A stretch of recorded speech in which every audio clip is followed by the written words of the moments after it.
na pala tayo. Sir. Ang bilis ng oras, ano? Oo nga po, sir eh. Sir, mauna na rin po ako sa inyo kasi may dadaanan po ako kasi sa South Crest eh. Ayun, tama-tama.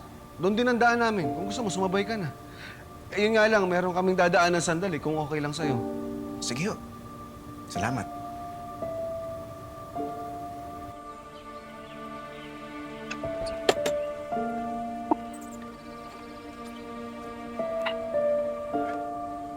Sir.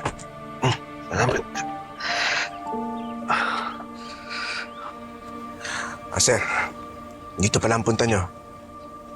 Oo, sandali lang. Babatiin ko lang yung anak ko. Ay, Jo, baka gusto mo sumama. Ho? Oo, para makilala mo si Jessica. Teka.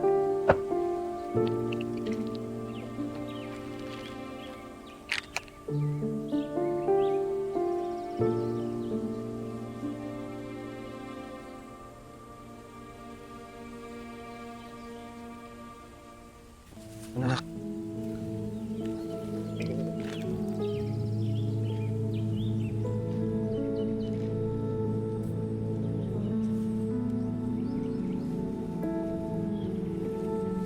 Tayantayin ko na lang kayo sa kotse, ha?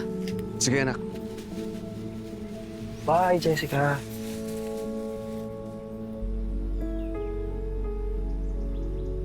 Maaga talaga ako pumupunta rito para hindi kami mag-abot nung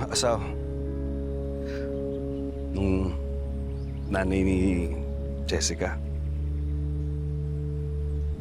Ano nga pala siya anak kay Miss Velma. Ang hirap mawala ng anak, sir, no? Sobra. Para kang namatayan ng parte ng katawan mo. Napakabata pa niya para mamatay.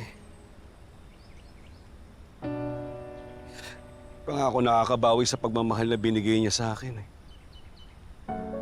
Dami-dami ko pang plano para sa kanya. Para sa amin.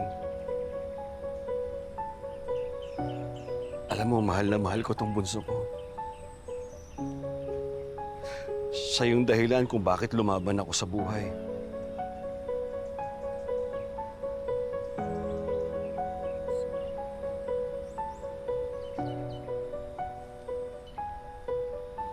Ang daya. Binawi siya agad ng Diyos sa akin. Pero alam ko naman may dahilan siya. At hindi na para questionin ko pa yun. Basta ang mahalaga, nakuha niya yung hustisya niya. Maligayang Pasko, Jessica. Mahal na mahal kita, anak. Tara na, Jojo. Salamat sa pagsama.